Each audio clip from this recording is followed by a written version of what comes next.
So, una, most of the money trail began basically with utility bills. Some people, their lawyers may say, masyado na yatang mababaw naman yata. No, just so happened that those utility bills were being paid through certain bank accounts, no?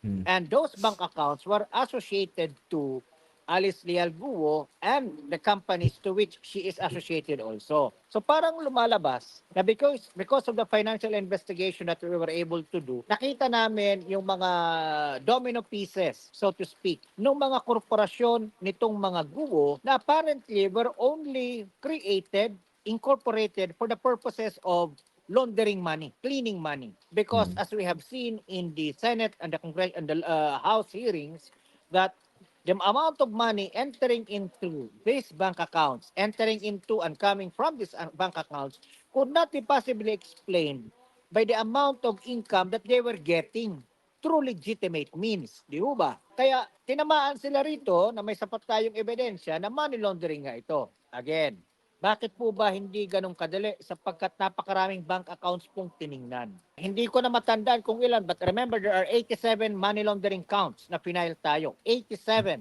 money laundering counts. That means to say that those 87 counts pass through a good number of bank accounts. Napakarami.